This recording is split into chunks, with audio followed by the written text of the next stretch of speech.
والشهداء والصالحین۔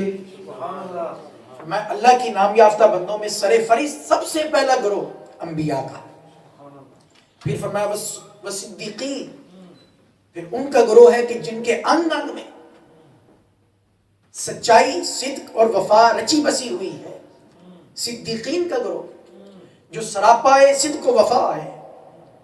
اور پھر فرمایا والشہداء، شہداء کا گروہ ہے، والصالحین، اور پھر اللہ کے پیاروں کا، اللہ کے نیک بندوں کا گروہ ہے۔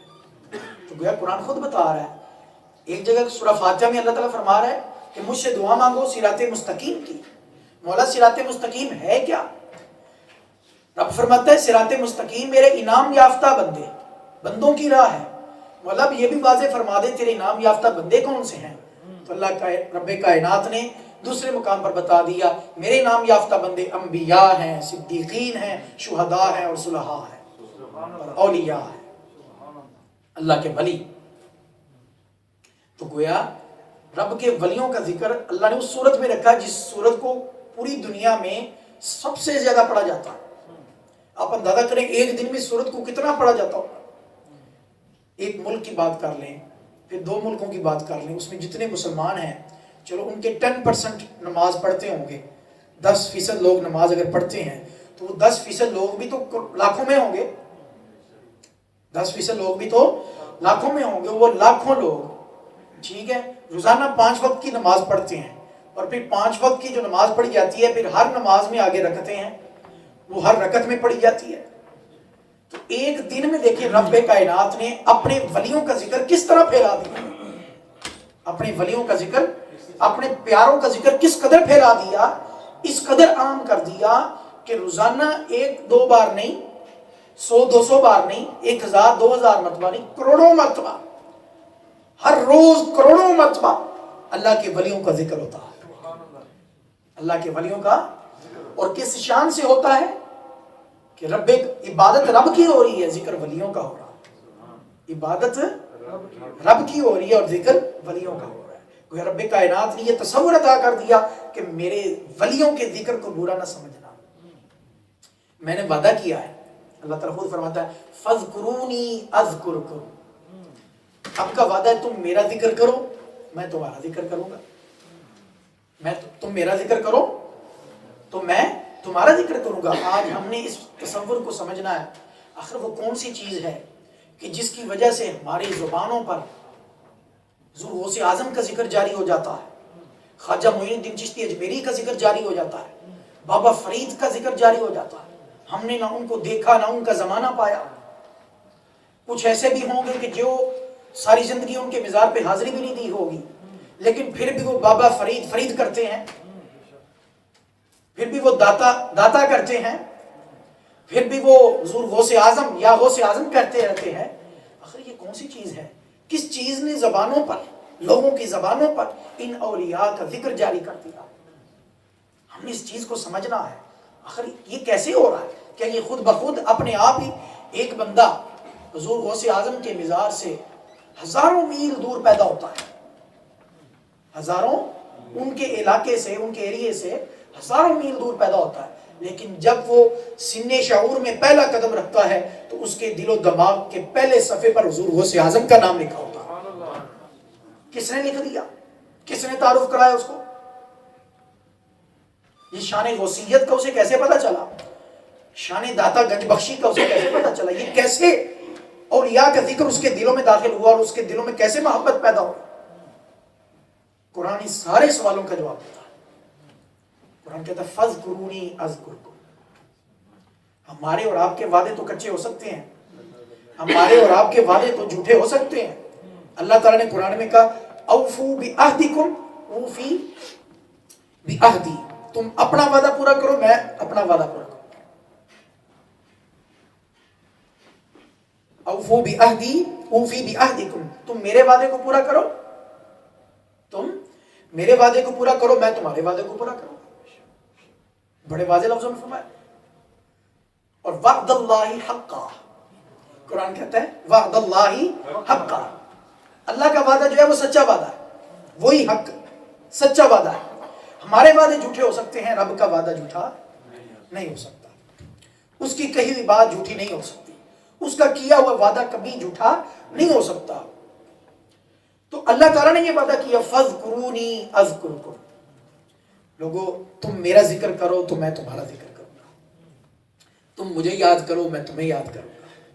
حدیث پاک میں آقا علیہ السلام نے فرمایا جب کوئی بندہ رب کو تنہائی میں یاد کرتا ہے، اکیلے پن میں یاد کرتا ہے، خلوت میں یاد کرتا ہے، رب اپنی شان کے لائق اسے خلوت میں یاد کرتا ہے، اور جب رب کا بندہ رب کو جلوت میں یاد کرتا ہے، اجتماع میں یاد کرتا ہے، مجلس میں یاد کرتا ہے، تو رب کائنات فرماتا ہے ذکرتہ فی ملأ خیر من، میں اس سے بھی زیادہ بہتر فرشتوں کی جماعت میں اسے یاد کرتا ہوں اور اس کا ذکر کرتا ہوں۔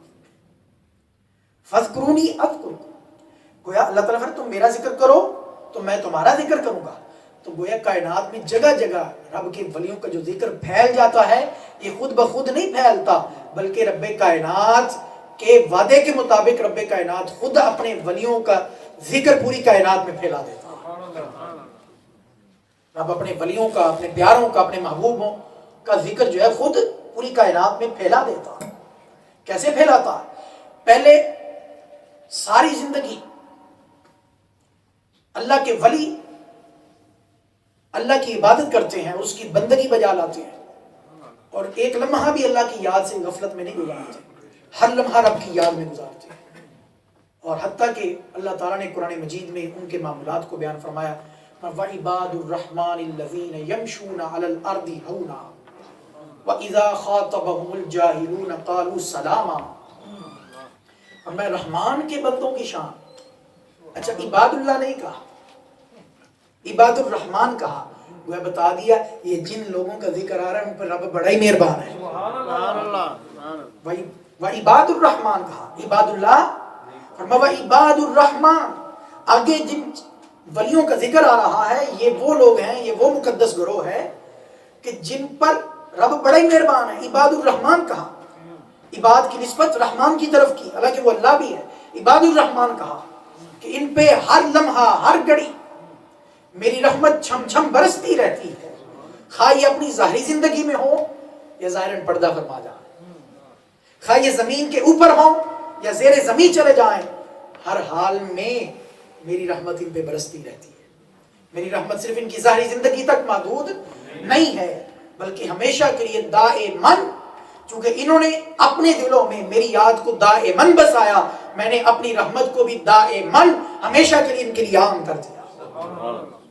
وَعِبَادُ الرَّحْمَنِ الَّذِينَ يَمْشُونَ عَلَى الْأَرْضِ هَوْنًا، میں رحمان کے بندوں کی شان یہ ہے کہ الَّذِينَ يَمْشُونَ عَلَى الْأَرْضِ هَوْنًا، اگر ان کی تم رفتار کو دیکھو، چال کو دیکھو، تو ان کے چال میں بھی تمہیں وقار نظر آئے گا، عزت نظر آئے گی، عاجزی نظر آئے گی، تواضع نظر آئے گی، انکساری نظر آئے گی، تکبر غرور نظر نہیں آئے گا۔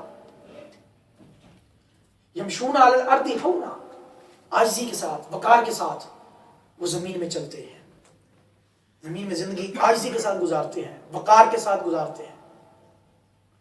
کس طرح؟ قرآن نے دوسرے مقام پر کہا اللہ کے بندوں کی شان یہ ہے وَإِذَا مَرُّوا بِاللَّغْوِ مَرُّوا كِرَامًا، دوسرے مقام پر اس کی وضاحت یوں بھی کی گئی، فرمایا جب وہ کسی لغو بات کے پاس، پہلے نمبر پہ تو وہ لغو سے گریز کرتے ہیں، بیہودہ چیزوں سے گریز کرتے ہیں، ان تمام چیزوں سے اجتناب کرتے ہیں جن سے رب ناراض ہوتا ہے۔ اگر ان کا کبھی سامنا پڑ بھی جائے، کبھی گزر ہو بھی جائے کسی لغو بات سے، لغو چیز سے، تو وہ اس کا حصہ نہیں بنتے، اس میں شریک نہیں ہوتے۔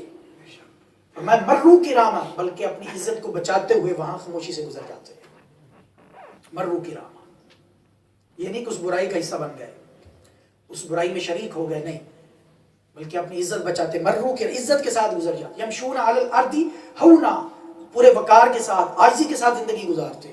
وَإِذَا خَاطَبَهُمُ الْجَاهِلُونَ قَالُوا سَلَامًا، اور پھر ایک نشانی ان کی یہ بھی بتائی رب کے ولیوں کی، فرمایا وہ کبھی ضدی جاہل سے، ضدی ہٹ درم جاہل سے ٹکر نہیں دیتے، جس کے بارے میں انہیں پتہ چل جائے کہ اس نے نہیں سمجھنا، یہ اپنی ہٹ درمی پہ قائم رہے گا، یہ ضدی جاہل، جاہل بھی ہے اور ساتھ ضدی بھی ہے۔ جہاں جہالت ایک عیب ہے، اس سے بڑا عیب یہ اپنی جہالت پہ ڈٹے رہنا، یہ بہت بڑی بیماری ہے۔ جہالت خود اتنا بڑا عیب نہیں، جتنا جہالت پہ ڈٹے رہنا عیب ہے. کہ ایک بندہ جاہل ہے، دوسرا عالم ہے، عالم اس کی جہالت کو دور کرنے کی کوشش کرتا ہے، اسے سمجھاتا ہے ایک بات، لیکن وہ سمجھنے کی طرف آتا ہی نہیں، وہ حق بات کو قبول کرنے کی طرف آتا ہی نہیں ہے، تو گویا وہ جاہل بھی ہے اور ضدی بھی ہے. وہ ایسا جاہل ہے کہ وہ اپنی جہالت پر اور ڈٹا ہوا ہے، ضد اختیار کیے ہوئے ہے. تو ایسے کے باروں میں قرآن نے کہا وَإِذَا خَاطَبَهُمُ الْجَاهِلُونَ قَالُوا سَلَامًا، پھر وہ ان سے الجھتے نہیں ہیں، ان سے اللہ کے ولی ان سے الجھتے نہیں ہیں. قَالُوا سَلَامًا، بس انہیں سلام کہہ دیتے ہیں. وَإِذَا خَاطَبَهُمُ الْجَاهِلُونَ قَالُوا سَلَامًا. اور پھر ان کی ایک نشانی یہ بھی بتائی وَالَّذِينَ يَبِيتُونَ لِرَبِّهِمْ سُجَّدًا وَقِيَامًا. ان کی شان یہ ہے کہ وہ اپنی راتیں اپنے رب کے لیے سجدًا وقیاما کس طرح گزارتے ہیں. آج اگر ہم اپنے معاشرے میں دیکھیں، کسی کی راتیں ٹیلی ویژن کی سکرین پر بیٹھے ہوئے ٹیلی ویژن پر مختلف پروگرامز دیکھنے میں گزرتی ہیں، کسی کی رات کسی طرح گزرتی ہے، کسی کی رات سو کے گزرتی ہے، مختلف معمولات ہیں، مختلف کام ہیں. لیکن رب کے ولیوں کی راتیں کیسے گزرتی ہیں؟ رب کے ولیوں کی راتیں کیسے گزرتی ہیں؟ قرآن کہتا ہے والذین یبیتون، وہ اپنی راتیں کسی چوک میں کھڑے ہو کے نہیں گزارتے، وہ اپنی راتیں گپے مارنے میں نہیں گزارتے، وہ اپنی راتیں فضول گوئی میں نہیں گزارتے، وہ اپنی راتیں بےہودہ گوئی میں نہیں گزارتے، وہ اپنی راتیں ٹیلی ویژن کی سکرین پر لگے ساری رات پروگرام دیکھنے میں نہیں گزارتے، وہ اپنی راتیں سو کر نہیں گزارتے. قرآن کہتا ہے والذین یبیتون لربہم سجدا وقیاما، وہ اپنی راتیں اپنے رب کے لیے سجدہ کرتے ہوئے اور قیام کرتے ہوئے گزارتے ہیں. ان کی راتوں کا ایک ایک پل اللہ کی پاک بارگاہ میں جھکنے میں گزرتا ہے. وہ سجدے ہوئے کیوں ایسا کرتے ہیں؟ کیونکہ انہیں پتا ہے کہ جس ذات کے ساتھ محبت کا دعویٰ کیا ہے، جس ذات کے ساتھ محبت کا دعویٰ کیا ہے، اس ذات کی شان یہ ہے کہ لا تأخذہ سنۃ ولا نوم، لا تأخذہ سنۃ ولا نوم، کہ اسے تو نہ نیند آتی ہے نہ اونگ آتی ہے، وہ نیند سے پاک ہے، وہ اونگ سے پاک ہے، وہ غنودگی سے پاک ہے، وہ سو جانے سے رب سوتا نہیں. انہیں پتا ہے کہ ہم نے رب سے محبت کا دعویٰ کیا ہے اور یہ خلاف محبت ہے، یہ خلاف محبت ہے کہ محبوب جاگ رہا ہو اور محب سو رہا ہو. اس لیے والذین یبیتون لربہم سجدا وقیاما. اس لیے بابا فرید نے اپنے آپ کو مخاطب کر کے کہا اٹھ فریدا ستیا جھاڑو دے مسجد، اٹھ فریدا ستیا جھاڑو دے مسجد، تو ستا اور رب جاگدا تیری ڈاڈے نال پریت. اٹھ فریدا ستیا جھاڑو دے مسجد. مسجد سے مراد یہ مسجد نہیں ہے، مسجد سے مراد یہ دل کی مسجد ہے، یہ خانہ دل ہے جو رب کے جلووں کا مرکز ہے. بابا فرید کہتے ہیں اٹھ فریدا ستیا جھاڑو دے مسجد، اس دل کو صاف کر، اس دل میں جھاڑو پھیر اور اس میں رب کے غیر کا تصور نکال دے، رب کے غیر کا خیال، اس میں اپنے مولا کا تصور پیدا کر، مولا کی یاد پیدا کر، کیونکہ یہ ہے ہی خانہ محبوب، یہ ہے ہی خانہ، یہ محبوب کے جلووں کا مرکز ہے، اس میں صرف محبوب کے جلوے سمانے چاہیے. اور پھر وہ جملہ تو ستا اور رب جاگدا تیری ڈاڈے نال پری، جس کے ساتھ پریت لگائی ہے، جس کے ساتھ دعوی محبت کیا ہے، اس کی شان یہ ہے وہ تو جاگتا رہتا، رب جاگدا. لا تأخذہ سنۃ ولا نوم، اسے نیند نہیں آتی، وہ سوتا نہیں ہے. جب اس کے ساتھ دعوی محبت کیا ہے تو وہ تو جاگ رہا ہے، تو پھر تم کیوں سوتے؟ اپنے آپ کو مخاطب کر کے والذین یبیتون لربہم سجدا وقیاما. اس لیے قرآن کہتا ہے جو میری محبت میں فنا ہو جاتے ہیں، میری یاد میں فنا ہو جاتے ہیں، پھر انہیں رات کو نیند نہیں آتی، وہ اپنی راتیں مصلی پہ گزارتے ہیں، میری عبادت میں گزارتے ہیں، میری بارگاہ میں سجدہ ریز ہونے میں گزارتے ہیں، یا پھر میری بارگاہ میں کھڑے ہونے میں گزارتے ہیں، لمبے لمبے قیام کرتے ہیں، لمبے لمبے سجدے کرتے ہیں. یہ ان کی شان ہے. تو رب کے ولی ایسے تو نہیں اتنی شان پا لیتے اگر انہوں نے محنتیں کی ہیں. یہ کچھ آسان کام نہیں ہے، مصلی پہ آدھا گھنٹہ بیٹھ کے عبادت کرنا یہ کوئی آسان کام نہیں ہے. ہم آدھا گھنٹہ مسلسل بیٹھ کے، ہمارے اندر اتنی سکت نہیں ہے، اتنی روحانیت نہیں ہے کہ ہم ایک گھنٹہ مسلسل مصلی پہ بیٹھ کے مسلسل نوافل پڑھیں، اللہ کی عبادت کریں، اللہ کا ذکر کریں. ہم 5 منٹ ایک تسبیح پڑھتے ہیں تو طرح طرح کے خیالات آنے شروع ہو جاتے ہیں اور کہتے ہیں بس اتنا ہی کافی ہے، ہمارے لیے اتنا ہی کافی ہے. لیکن رب کے ولیوں کی شان یہ ہے کہ وہ استقامت کے پہاڑ ہوتے ہیں، وہ تو ساری رات عبادت کرتے ہیں، جب رات ختم ہونے کا